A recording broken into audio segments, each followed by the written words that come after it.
we're going to go ahead and dive in. Thank you, everyone, for joining Webinar Wednesday, #Webinar Wednesday, a professional development webinar series for the college access and admissions community presented by College Greenlight, powered by CapEx.com. And we are back for our very first professional development webinar for the 2021 academic year. And we hope to find you, your students, and loved ones in good health and sound mind, especially those who are in California with the devastating fires. In our effort to support our students this challenging upcoming year, we hope that our webinar series will serve as a space to bridge the communication gap between admissions and college access professionals across the country to identify best practices and ways to collaborate, support our first-gen, low-income students as they're navigating the college-going process this year. And with that being said, we are grateful to have our admissions friends at UC Berkeley joining us for today's topic, Decoding University of California, Berkeley Application Review. And while you're at it, we would love for you all to share what brought you to today's conversation. Our team is going to provide you all with insights about UC Berkeley's application reading process and how it will change in the age of COVID-19. And most importantly, how it will impact your student's application. And so for those who don't know, I am your host, Brittany Cleveland, Senior Manager Partner Engagement here at collegegreenlight.com, where we support the needs of over 15,000 registered college access counselors in 200 leading colleges and universities across the nation, providing free online college admissions and scholarship resources for first-generation and under-resourced college-bound students. Launched in 2012, our mission continues to close the information gap and opportunity gap across access counselors, students, and their families. And if you are new to our community, hello there. We welcome you and your students to create a free account at collegegreenlight.com. Once completed, you'll gain access to our user-friendly online tools to help students find scholarships to pay for school, research diversity admissions programs, and explore virtual campus tours. And if any of you all need any help creating accounts, please type help in the chat box to the right or contact our team at info@collegegreenlight.com to get started. Now, to maximize today's webinar, we have some housekeeping tips and goodies. So next week, College Greenlight is hosting our 4th installment of our online college block party, Wednesday, September 16th, and Thursday, the 17th. This is a 2-day online college knowledge and financial aid conference dedicated to first-gen students. So join us and nearly 4,000 high school students, parents, and counselors as they participate in our special virtual webinars, gaining expert advice from diversity admissions reps and current students from financially generous institutions, including Northwestern, Bowdoin, Rice University, Colorado College, and Kobe College. Topics range from COVID-19 and its impact on the college application, college cost savings and scholarships, as well as essay writing assistance. Registration is now available, and if you would like to learn more, just type party in the chat box or contact us at info@collegegreenlight.com. For housekeeping tips, please use the chat box to your right or to the bottom if you would like to add any comments. And if you have any questions, you can submit those questions or leave a comment on in the Ask a Question feature. Additional UC Berkeley teammates are in the audience to answer your questions, and you'll be able to view those questions in the Answer tab as well. If you need to leave early, we will be sending the slides and recording for you to review within 24 hours. And please don't forget, sharing is caring, and forward to your students and colleagues. All right, so that was a lot. So team, On with the show, we bring you our dynamic duo at UC Berkeley admissions panel, Olufemi Ogundele, the Assistant Vice Chancellor and Director of Admissions, and Robert Penman, Associate Director of Admissions and Outreach. Additionally, Tiffany Carter and Stefan from UC Berkeley Admissions join us in the chat room answering your questions. All right, team. Now, on with the show. All right. Well, good afternoon, everyone, or good morning, depending on where you are in the world. I saw Hawaii pop up in there, which makes me really excited because I happen to be the territory manager for Hawaii at UC Berkeley. Just to really quickly set the stage for where we're at in the world, Femi and I are both in the Bay Area, and Brittany mentioned the fires, and I just wanted to really quickly just show you what it looks like outside in California right now. It's a bright orange sky at noon in California. So a really interesting time, obviously, for all of us as we hopefully get some clean air pretty soon. As an introduction, my name is Robert Penman. I'm Associate Director of Outreach at UC Berkeley's Office of Undergraduate Admissions. I have been in higher ed for about 17 years, and 14 years with those have been with the University of California at a couple of different places. Very proud to be here at Berkeley. As I mentioned, I'm the territory manager for the state of Hawaii, but also the county of Marin here in the Bay Area.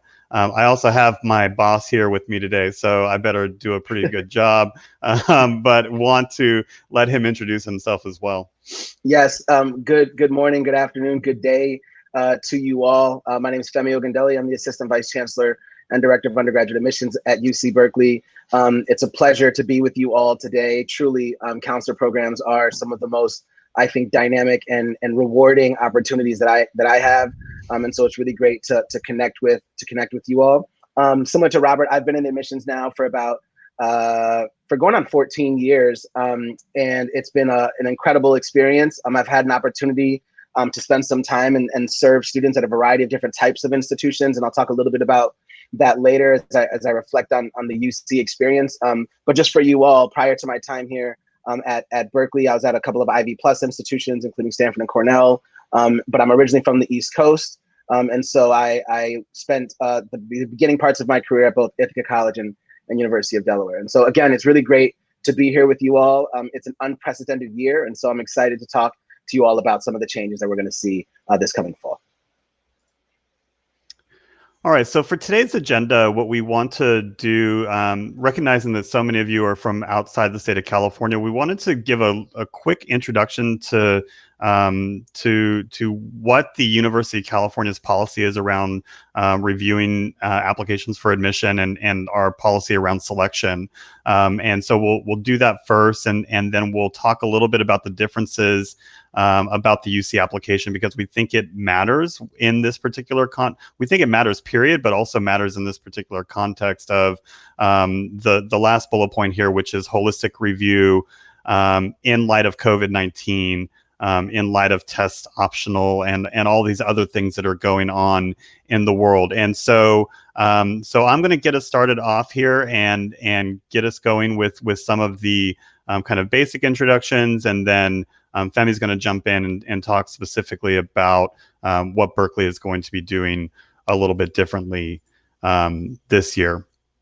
I also want to just kind of preface this with just kind of acknowledgement that this is probably the most random year that we have ever had in college admissions. Now, and I say that with my 17 years of experience doing this. This is probably the most upheaval I've seen in any one year. And so it's going to be difficult, right? It is going to be a difficult year for students. It's going to be a difficult year for you all. It's going to be a difficult year for our colleagues in admissions as well. And even though the change and even though the uncertainty can be uncomfortable, I think that what we are committed to, particularly in the University of California, I will say for sure at UC Berkeley, is transparency. We want to make sure that we're being as transparent as possible, particularly with those of you in the counseling and advising community, because we know that you are advising students and trying to help them navigate through this process. And so us being transparent with you, hopefully we can ease some of that burden, ease some of that kind of uncertainty, to make this a little bit more of a enjoyable process, if that's even possible, for students as they navigate some pretty uncertain waters this year. So to get us started, I wanted to kind of introduce the University of California's comprehensive review policy. The policy is about 20 years old. It dates all the way back to the early 2000s when one of the president at the time basically recognized that admission to UC was pretty much based on academic factors like SAT scores and ACT scores and GPAs and things like that. And the university was becoming so selective that it was really getting hard for admissions offices to kind of distinguish between students. And so what the president at that time did was asked the university's academic senate to come up with a policy to make some recommendations, which they did, and they have developed basically this comprehensive review policy that lays out basically the ways in which the university and the campuses can select students. What are the factors that we can use? What are the types of criteria that we can use to review applications and to make how can we distinguish between students who are similarly qualified academically? And so the policy is set by faculty, as you all might be aware, and there are some differences, of course, right? Each campus really kind of implements that in a different way at each campus, and I'm going to show you that in just a second. But so basically, it allows us to use different portions of the application to assess the student's merit and consider the context in which that achievement has happened. There are currently 14 factors, and I say currently because you all know we're being sued, and we're just going to put it out there right now. We're not going to be able to talk too much about that, but there are currently 14 factors that we can use at the University of California. Those are both academic and non-academic on the left and right here. And so you see the more traditional things like grade point average and test scores and performance in something called the A through G requirements, which is basically the state of California's college prep curriculum. Performance in advanced courses like AP, IB, UC approved honors, college level courses, and so on. The quality of the senior year program, so on and so forth. It also involves non-academic criteria, which you are all, I'm sure, aware of. Things like special talents, achievements, awards, performance in special projects, and things like that. Participation in educational preparation programs is also important. So we love to hear when students are taking advantage of resources. So all of that's really important. So is context. And I think context is something that we talk a lot about, and I think we'll talk a little bit more about it today as well. But academic and accomplishment, achievement in general, in light of life experiences, in context of home and school environment, is also very important to comprehensive review. In the UC system, there are 3 primary methodologies for comprehensive review. So there's the fixed weight system, which is entirely quantitative. Basically, campuses will use things like GPA test scores, maybe true or false kind of indicators, so either you are first gen or not, so on and so forth, to kind of come up with a score for an application. There's a holistic method, which is 7 of the campuses use holistic. 7 of the 9 undergraduate campuses use a holistic method, which is entirely qualitative. So there are no weights, there are no fixed cutoffs or anything like that in a holistic review. And so it is entirely holistic. We look at the entire application cover to cover before making a recommendation for admission. And then there's a hybrid model. There's one campus, Merced, that still uses a hybrid model. And they're basically taking, I think, the best of both worlds, right? Some qualitative, some quantitative, to come up with an admission recommendation. what campuses use these different methodologies really depends on the campus and the campus's needs. Each of these are kind of defined, and even within a campus, what holistic means and the way that holistic admission is implemented will vary based upon what the faculty or the faculty basically have determined at each of those campuses, right? So each of our campuses has its own individual committee that sets policies for application review at that campus.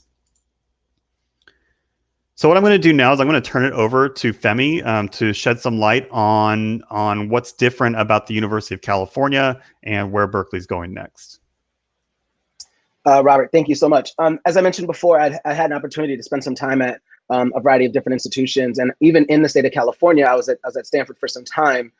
Those different institutions have used applications that I had been familiar with, like the Common Application and the Coalition Application. And so one of the first major adjustments when I got to UC Berkeley was really unpacking the UC application and the differences between it. And so I wanted to spend some time on that for a moment. I think the first piece that I recognize in the UC application, similar to others, it's a shared application by all 9 campuses. And so a student simply applies using the Apply UC function and applies to our application, and then can pick which institution they want to actually send their application to for evaluation. There's no doubt in my mind that the UC application is one of the most self-advocating applications that I've ever seen. And what I mean by that is the transcripts, and rather than requiring transcripts, we have students self-report the grades as well as self-report the scores. And if you are anything like me, you could call me a skeptic, but I remember when I first started and I heard that, I thought, oh man, we'll need to clean this up and really figure out what does it mean for fraud and misrepresentation. And to be honest with you, it left me stressed. And it wasn't until I actually connected with some of the other directors of the UCs, as well as the folks at the UC Office of the President, when I really got to peel back the data and to see that each year we receive more than 215,000 applications, and each year less than 30 of those apps system-wide are considered fraudulent, really put my mind to rest to say that this self-advocating application is working. And so that is something that I thought is incredibly unique to our application. And I think it's one that really empowers students to submit that application at their own timeline, in their own discretion. I think the personal insight questions that we also offer, it allows us to learn more about who a student is and not just what they've accomplished. The personal insight questions are not like the essays that I've seen on other types of applications. They truly are short answers. There's a word count for each one of them, and so it really is our entire it is our priority to make sure that we are really getting to know the student through the student's voice and through the student's lens. I ask everyone to take a look at the right side of the screen here.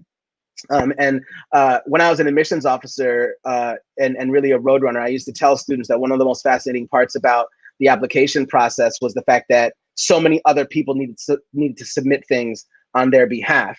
I think I think this application in particular is really different, and therefore it really does provide students with an opportunity to showcase themselves to us. Also, we do have a really great data sources, particularly for the California public schools, that let us know some of the contextual pieces. But as an industry, the entire UC has been working to develop greater tools in our evaluation processes to be able to better understand the context for students moving forward. Slide, please. So I want to spend some time now actually talking a little bit about what has happened. So we all know that even as I was preparing today for this presentation, I thought about the fact that I've done counselor programs for quite a long time, and it's something that I'm used to. It's something that I appreciate, as I mentioned before. And so while I was stepping up today, thinking about, I've done this a million times, I've also never done it quite like this in a time like this. And so I wanted to talk a little bit about what has changed. And so to begin with, in response to the really education kind of taking a standstill last spring, and us recognizing that that is a time in which many high school students and college-bound students are looking to take the SAT and the ACT. And the fact that quarantines all over the country, and particularly all over the state of California, really locked down the ability for students to have access to testing. The entire UC system has decided to suspend the requirement for the SAT and the ACT. This is being done at each individual campus differently. And what I mean by that is some campuses have decided to consider testing in an optional fashion, and some have decided not to consider testing at all. And I'll talk a little bit about Berkeley in a moment here. There was also a real strong push to suspend the letter grade requirement for winter, spring, and summer of 2020. And that's really us taking a look and recognizing that there's going to be a lot of schools across the country that because of what happened in the spring moved from maybe a letter grade or a number grading system to a pass, no pass, or a credit, no credit system.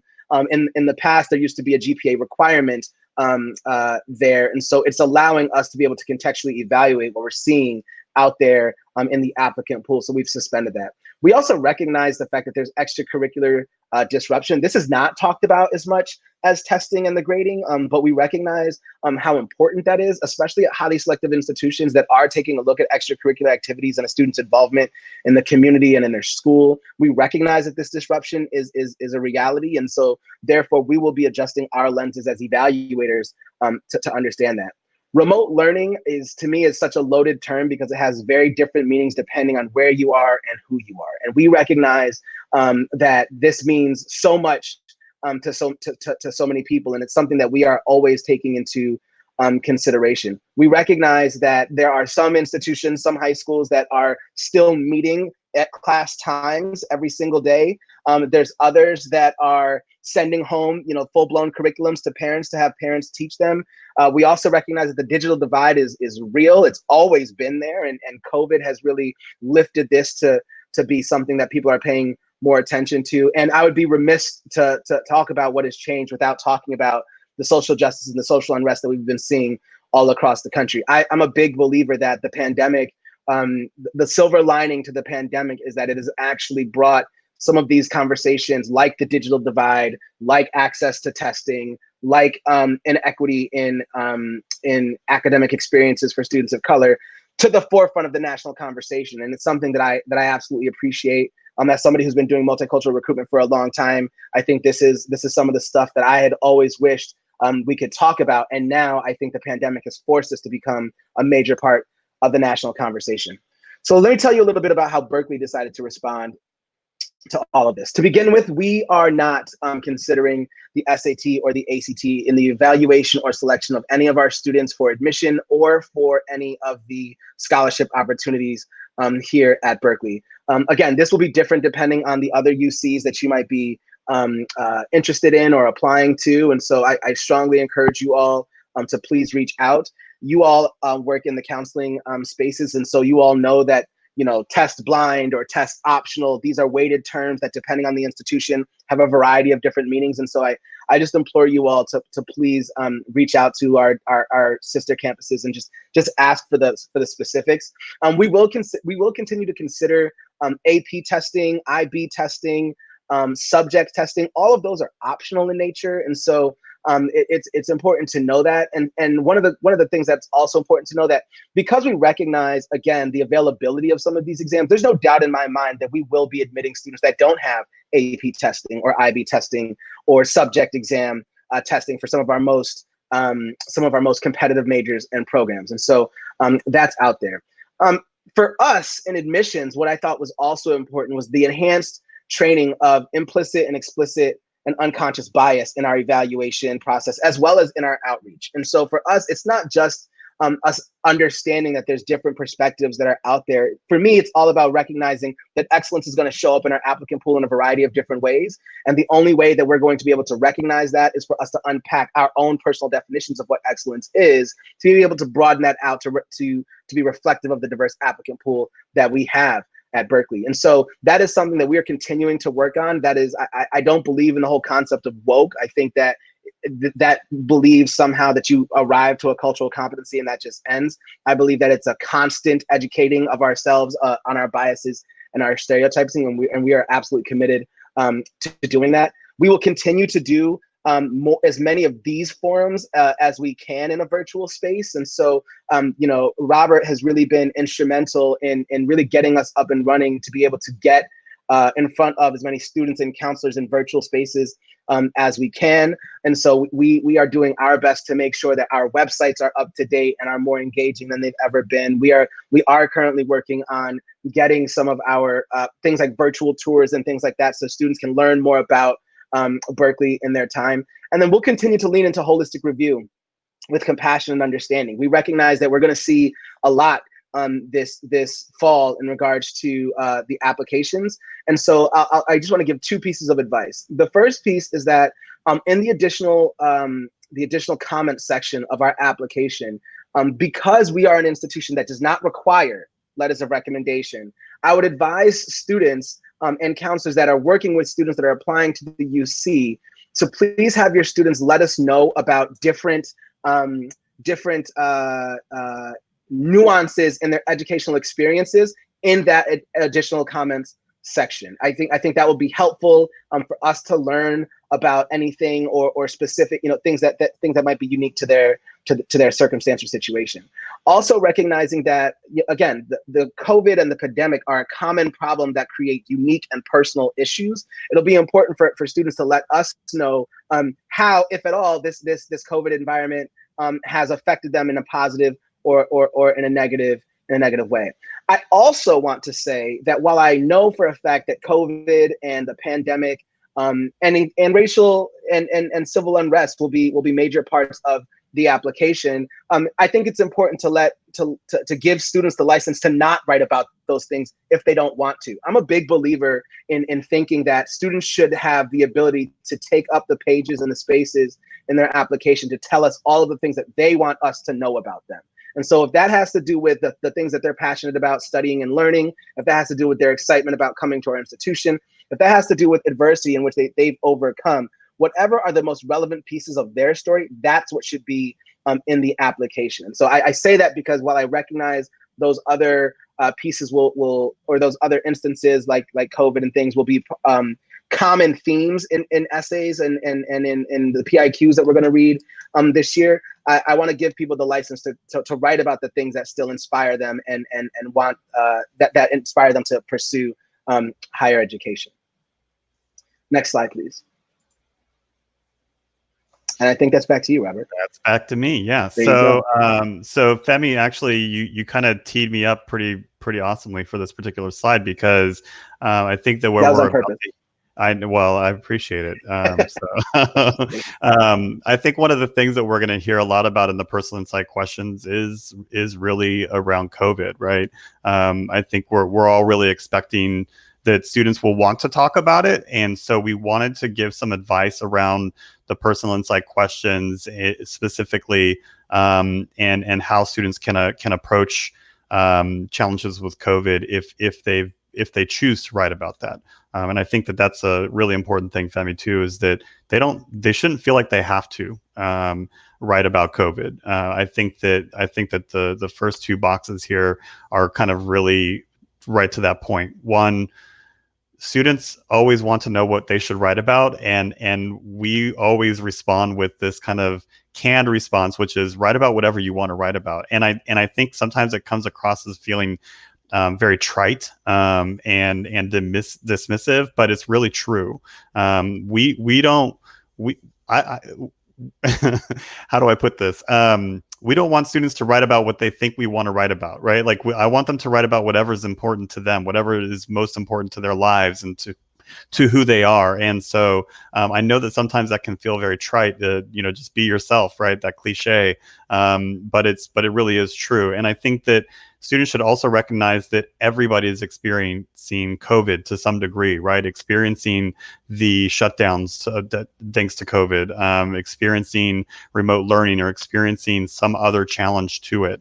And so I think that what is really important here is that students should really be specific and thoughtful in their examples of how COVID has disrupted their lives, and really think about the extent to which the pandemic has disrupted their lives. So if they choose to write about the challenges related to COVID, they should also talk about or hopefully we would hope to see that they talk about the overcoming of those challenges as well, right?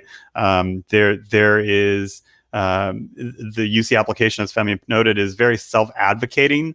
And this is a perfect example of where students can talk about not just the challenge itself, but how they kind of overcame that challenge. What did they have to do to overcome that challenge?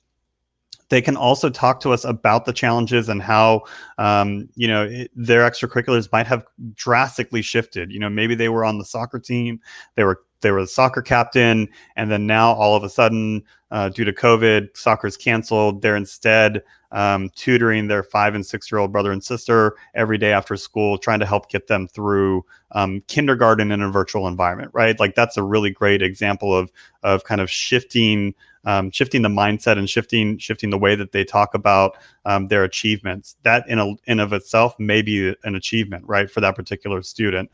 And so it's important for students to focus on all of those and think about all of that as they approach this particular topic, I think. And really, that's, I think, good advice for any topic that the student chooses to write about, is really to think about their own specific examples, their own specific contributions to their communities, or whatever that may have been. Just some quick basics on the personal insight questions for those of you who may not be as familiar. There are 8 of them that freshman students can choose to respond to. They need to respond to 4 of them, and they can only respond to 4. And so they're going to choose which ones are most relevant to their particular story, to their particular history. And so there is no perfect, there's no perfect combination. It really does depend on the student and what they want to tell us. And so there's a lot of flexibility in there. They are really like interview questions. And I hope that when your students are sitting down to write these, that they think about if they're talking to me or they're talking to Femi, and we were to ask them a question about, how do they demonstrate their leadership, that they would respond to the question in that kind of manner, as if they were sitting across the table, so to speak, from the person who's reading that particular response. And then lastly, I think that as we kind of wrap up here and get prepared to take questions, and I hope that you feel free to ask some questions, although it looks like Tiffany and Stefan have been quite busy in there. I just want to say that just remember to trust the process, right? The holistic process does work. It does allow for a lot of flexibility, I think, in that we've never been so beholden to the test scores. We've never been so beholden to any one type of experience or one type of curriculum. It really does allow a lot of flexibility in the process. And we are trying to focus, and we are committed to focusing on a student's full scope of achievement that is not just based on one Saturday in October, right?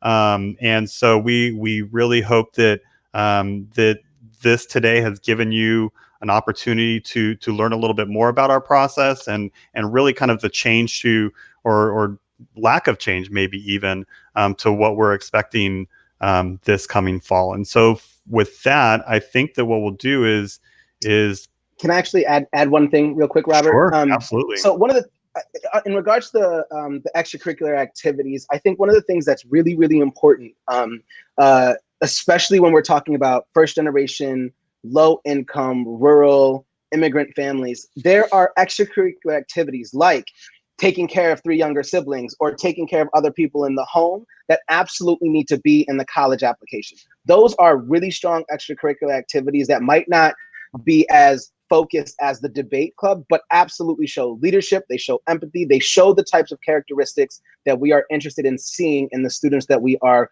recruiting. So I would please implore you all to encourage your students to put down some of those non-traditional extracurricular activities that they might be engaged in. And so in a time in which a lot of people might think, well, I'm not at school, and so I'm not doing much, a lot of these students many of these students are picking up part-time jobs to help support their families. All of that is information that we absolutely want to know. And again, those are things that they should be proud of. And for us, it is absolutely characteristics that we're looking for when we are evaluating students. Yeah, that's great. Yeah. So there are some questions in here, and one of the questions that we're getting is about the letter of recommendation process for Berkeley, and will that change this year? Do you want to comment on that one? Yeah, so the letter of recommendation process, for those of you who don't know, through our augmented review process, we have the ability to request letters of recommendation for only up to about 15% of our applicant pool. We've been doing that now for the past couple of years. We have not changed that policy for this year. It's important to remember that when we request those letters of recommendations, those are still optional. And so for students who are unable to get those letters of recommendation, that's still okay. We typically ask for letters of recommendation in the event that we just want to learn a little bit more context about the student and what we're seeing there. Those letters of recommendation also do not have to come from a guidance counselor. They can come from any really academic source. And so if that wants to come from a teacher, that absolutely can be the case. And so, yes, we will still be considering or requesting letters of recommendation for a small part of our pool.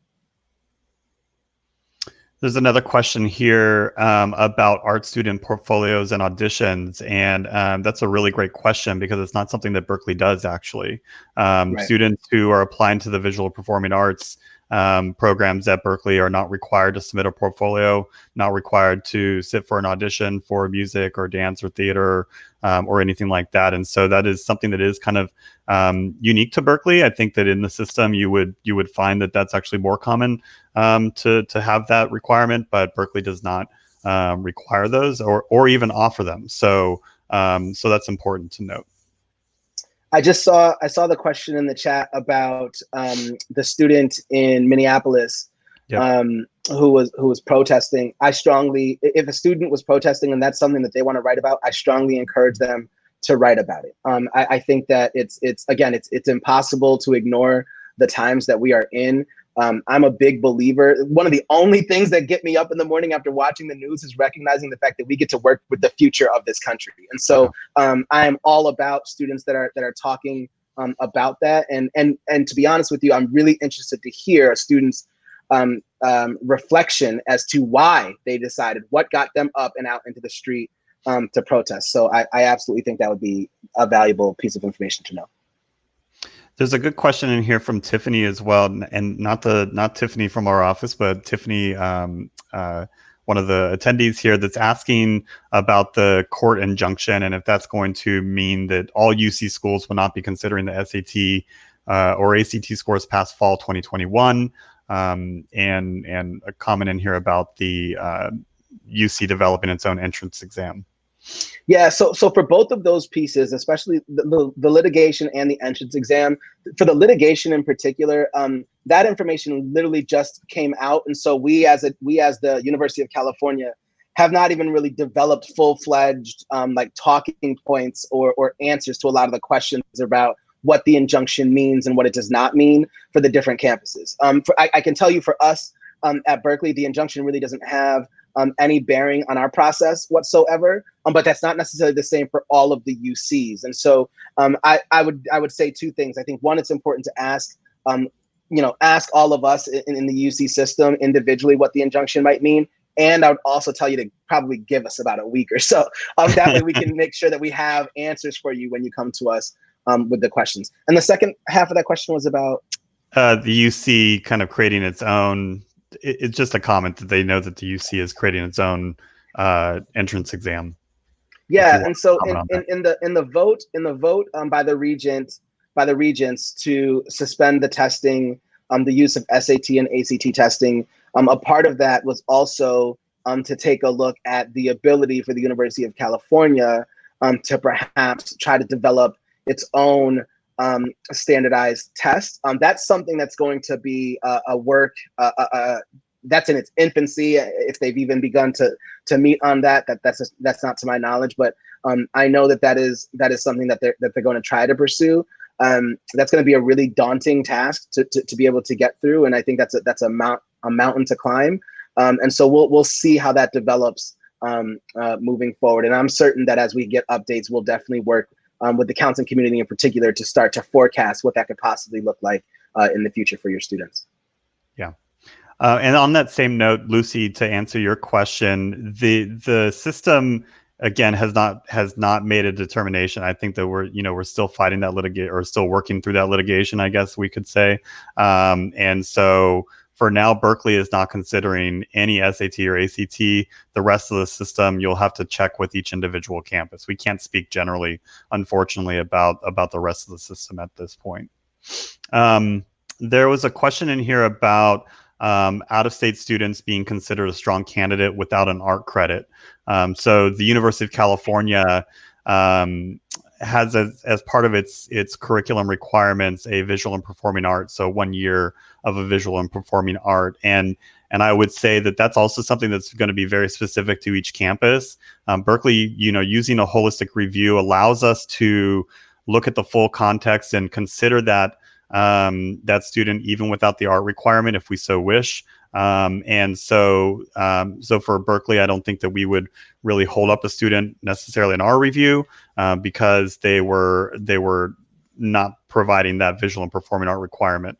However, other campuses absolutely would and do go through that nitty gritty. And so it's important to have your students do as best they can. There are online options as well for students to complete a visual and performing art requirement to make sure that they have the best opportunity. I think in the system, it would behoove them to get that requirement if they have that option.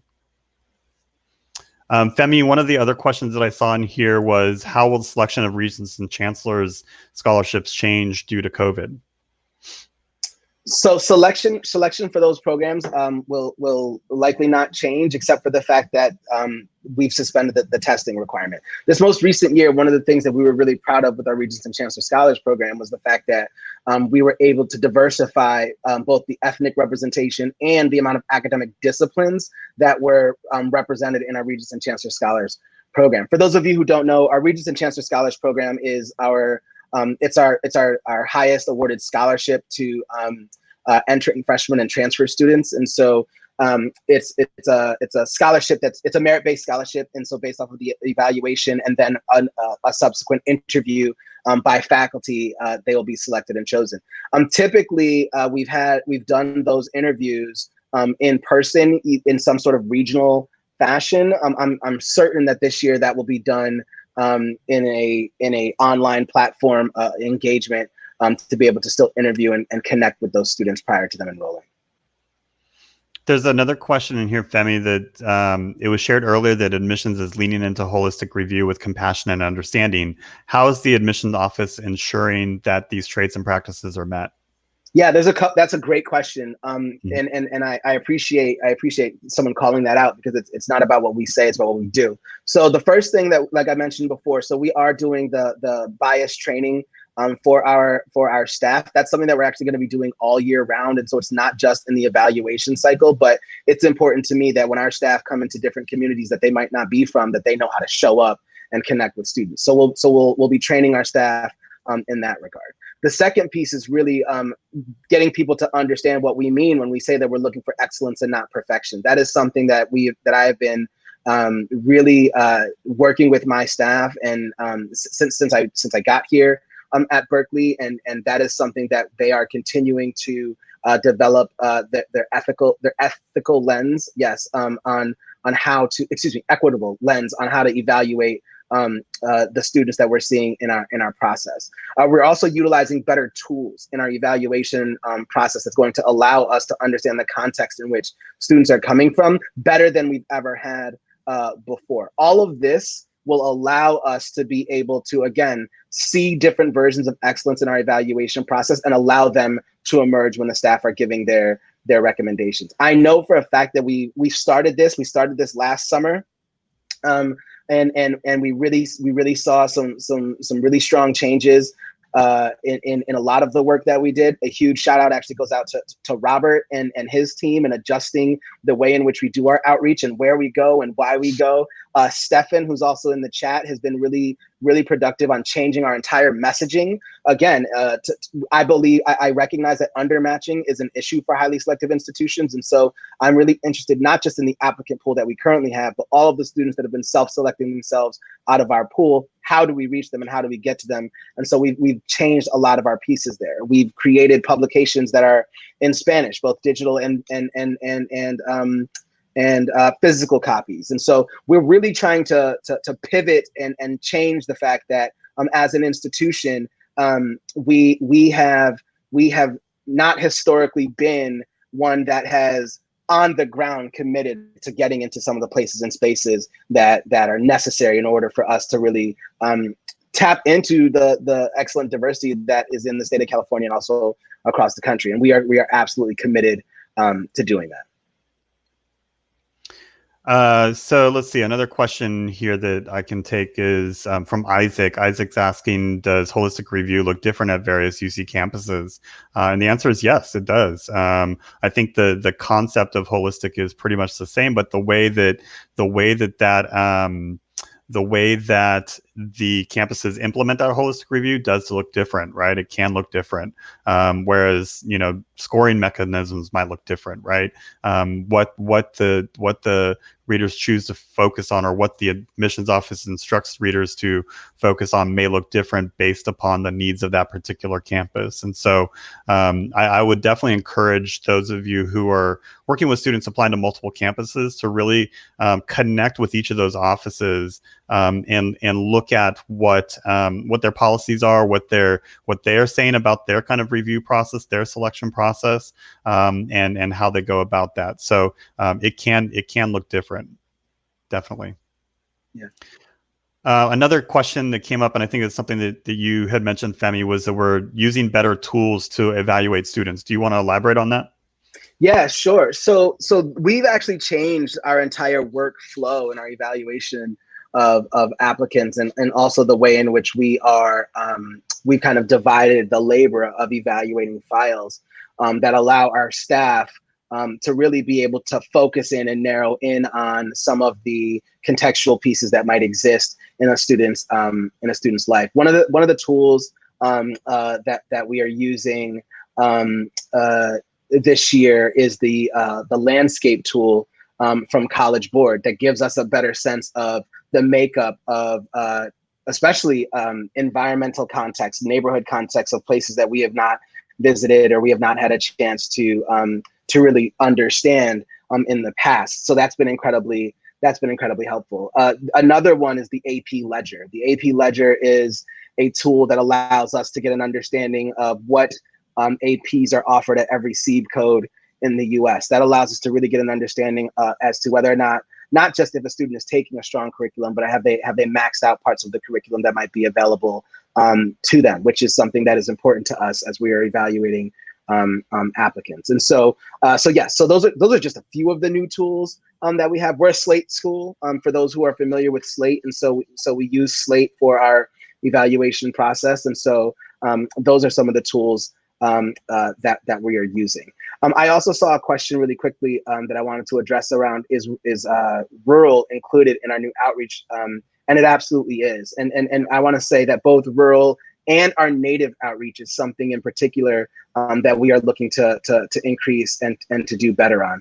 I know that many people probably saw that Berkeley had a really successful class that we enrolled this year, a really diverse class, and it's something that we're really, really proud of. But we are paying attention to everything, and we did see a drop in our native numbers, and that's something that we are committed to increasing. We hired a Native American recruiter position for our office, and that's something that really, to have somebody that's dedicated to educating the rest of our office staff on how we can better show up for the Native populations that we're seeing across the state and across the country. And so we're really trying to be as thoughtful about all of the different nuanced populations that are out there, and not just the ones that are consistently emerging in our pools from the past. So I'm going to get to one question here that's been up here for a while from Stephanie, and then we're going to get to Mark's question, which is about financial aid. So get ready for that one. Okay.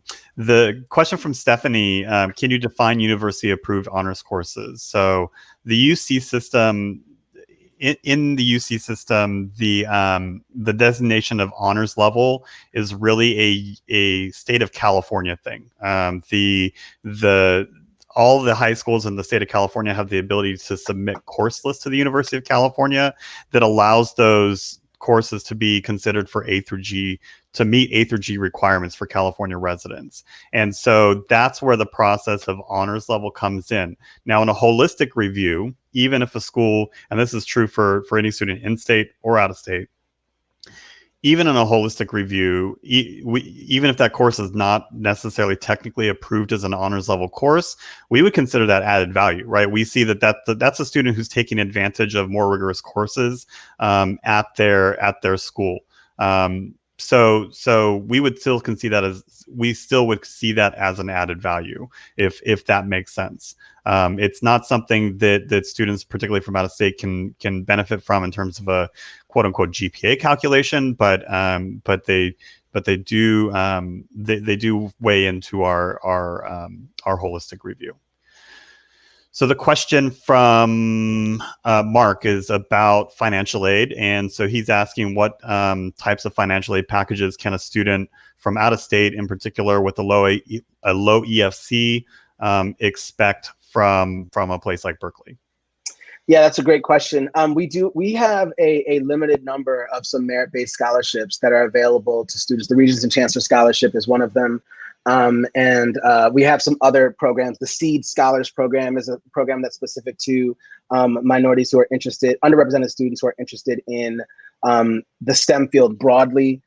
We also have the African American Initiative, which is specific to obviously African Americans that have been admitted, and that's also not based off of residency. And so we do have a limited number of merit-based scholarships for non-residents. I must admit, and I'll say this frankly, as not even as a representative of the University of California, but really as somebody who's been doing multicultural recruitment at a variety of institutions for quite a long time, most of our financial aid dollars are going to be wrapped up and dedicated to the state of students that are in the state of California, right? And that's who our institution was built to serve, and so that's where a lot of our need-based aid goes to serving the students within the state. And so for students outside of the state of California, there's not a lot of need-based aid for non-residents. Yeah. Great. So Jeanette has asked a question, are you anticipating your evaluation process for international students to change? We have students who are attending our school, but virtually only because they are unable to get into the United States. Will that set them as a disadvantaged applicant? I can take a shot at this, and Femi, you can add to it if you like. Sure. No is the short answer. I think that what we would advocate for, or we would suggest or recommend for this particular student who's maybe dealing with a time difference, right? Because they're if your school is in the United States, but they're in Japan, for example.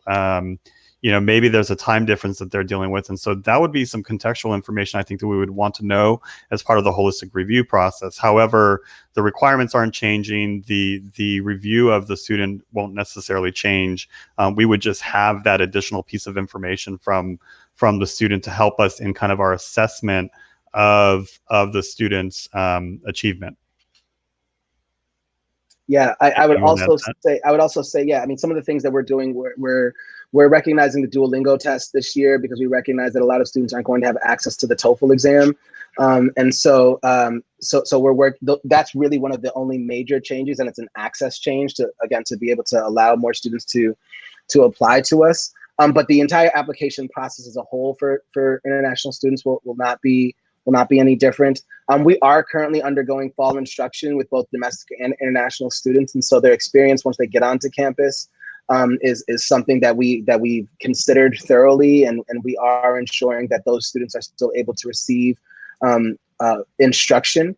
Some of that is asynchronous and some of that is synchronous, and so depending on the courses will depend on really the effect of the time zone that Robert was talking about. And so it really does get a little bit individualistic when it comes to the international students, but broadly what we can say is that there's not going to be any general sweeping changes. We will take the Duolingo in replacement of the TOEFL exam for students who are unable to get there. And we'll take the same considerations that we plan on taking for other for the rest of the students in regards to what we're going to see in the academic history, and our ability to evaluate that. And so the pandemic, again, is not specific to the US either, and we recognize that. And so again, to Robert's point, we would encourage getting a little bit more context as to what the situation is, where the student is coming from. Yeah. Great. And then another question here regarding grades and GPA, and I think there's another one that I'll try to find too. So if the students received letter grades last spring, will those grades be counted towards their GPA? As long as they're in the 10th or 11th grade, then yes, they will be counted towards the UC GPA is the answer. There's a question here. There was a question here about how UC Berkeley will handle a situation where a student had been arrested as part of the protests. Would it be able to get an answer to that question? So we don't ask about students. I hate to say criminal history. That is like the wrong way to say that, and I apologize in advance for saying that. But if they have some sort of a police record, we don't ask that kind of question, and so would not even know about it, to be honest with you, and it would not affect their ability to be admitted to the University of California or to Berkeley. And in fact, we're actually really proud of some of the work that we have done with formerly incarcerated students. This fall, we have the first student starting who was admitted to the University of California, we think, being currently incarcerated, and has just started classes this fall, which we're very, very proud of. And so kind of contrary to what you see, I think at some other institutions that take disciplinary records into account, for example, we do not. We think that students really can grow from that. And so we really try to focus on the here and now and what students are doing. So apologies for saying the criminal record. That's just a horrible way to say it. I don't have other words for it right now. But yeah, I hope that answers the question. Yeah, I think working in admissions, it's the constant question of access and who is deserving constantly rises. And I will never say that somebody with a criminal record somehow is less deserving or doesn't have the ability to rise and thrive at a school like this. And so the underground scholarship is one of the most, it's something that I'm incredibly proud of, and I know we are as an institution. But it's still a great question to ask because I know that we are an outlier in this regard, and so I definitely appreciate the question. There's one last question. I think this might be our last one because we're right at 12:59. So there's a couple questions in here about support for POC students and first-gen students. There was one about homeless students, housing insecure. Do you want to talk a little bit about kind of some of the questions that were some of that? Yeah. So there's a lot there. So I would say one of the things that I heard our chancellor say at the first, I think, convocation that I attended, she described Berkeley as a city in which everyone needs to find their neighborhood.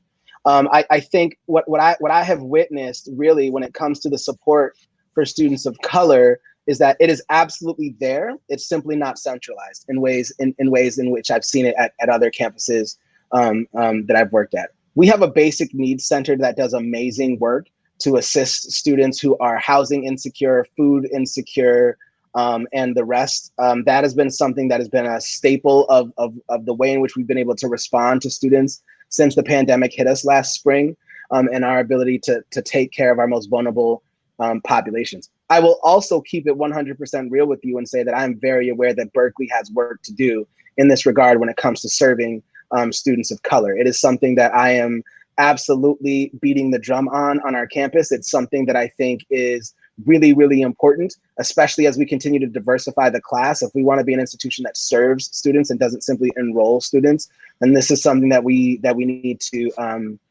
do better at. I should also say that as I've had an opportunity to move my way around campus, I have found those colleagues who are absolutely committed to that cause. And I know that all of them are working around the clock to diligently do their best to support the students on this campus. And so I'm a big believer that Berkeley can be both a masterpiece and a work in progress at the same time. And I think that when it comes to our student support services, that's exactly how I would describe that. Really thoughtful, but definitely some work that still needs to be done. Great. Well, that's it for us, Brittany. Thank you. Thank you. And before we have you guys leave, I just wanted our audience, please share your love for Femi and Robert, as well as Tiffany and Stefan in the chat for providing us with such transparent and honest insights. I truly appreciate you all.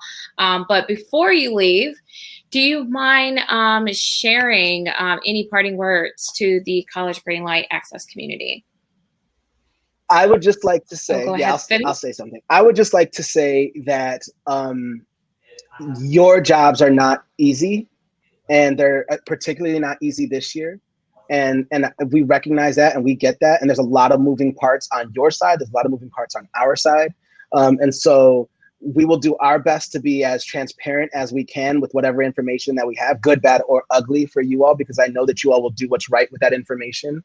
But please feel free to continue to reach out to us, ask of us, demand of us what you need in regards to services in regards to information, exposure, or what have you, for your students. We cannot do this work without all of you, and so I'm just really grateful to have colleagues on the other side of the desk, if you will, that are equally as committed to these students. So just thank you all for that. I don't have anything to add. That was perfect. That's exactly what I would have said. So see, I should have had Robert go first. No. And then, Robert, I know that you definitely work on any like programming. Or is there anything that you want to kind of give our counselors and their students a heads up to look forward to? Yeah, so there's a couple of things. So we have, and I'm hoping Stefan or Tiffany can pull this up really quickly and put it in the chat, but we have a Discover Berkeley series that is open for prospective students primarily. They're for both freshmen and transfers. We just kicked off last night with about 500 or 600 students joining us for a freshman admission 101. We've got another one tonight on the personal insight questions, which I know is very popular. But we also have a counselor workshop that's going to be coming up towards the end of September and into early October, based upon region, where we'll actually get into case studies. So we talked a lot about kind of holistic review at Berkeley and what that is. And so just really recommend, if you're so interested, sign up for our counselor newsletter so that we can make sure that you get the invites to those. It really helps us, one, to just make sure you keep updated, but it's a great way to kind of get some even deeper look into our process and how we make decisions. So that's what I would ask. All right, thank you so much. And one more question: how can our counselors stay in contact with you? Or Yeah, so the best way, I mean, because we have 33 people around the world who work in outreach, I think the best way is to connect with the territory manager. And so if you go to it's admission.berkeley.edu, you will see a contact us in the top right corner, where you can connect with your territory manager directly. You can also find me on the website. I'm very easy to find. Students find me all the time. So if you want to connect with me, Femi's email address is never anywhere on the website, but mine is. And so you can find me. I'm happy to connect and chat individually as well. All right. I have no problem getting back to people. It just takes about a month because my inbox is out of His control. email inbox is crazy. Well, thank you all so much. Audience, before you go, you have homework. Yes, you do, but it's simple. Please complete the feedback survey provided below. You all will be able to share any additional questions that went unanswered that you would like our hosts to answer. We will be sending out the webinar recording and the presentation in a separate email, so look out for that. And then also look out for an email regarding our College Block Party. This is our virtual college knowledge and financial aid conference for our first-gen under-resourced students. So mark your calendars. It's next week and Thursday. So share with your colleagues and your students, and we hope to virtually see you all there. And just in case you guys are in 2020 and can't make it, we will be recording So just sign up and we'll send all of the recordings as well.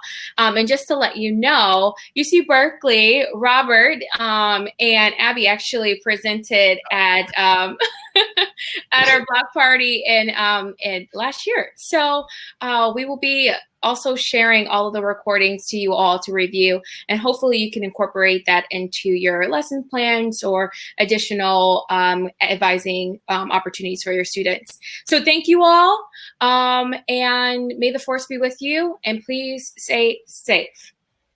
Signing off. Bye, everyone. Bye, guys. Peace.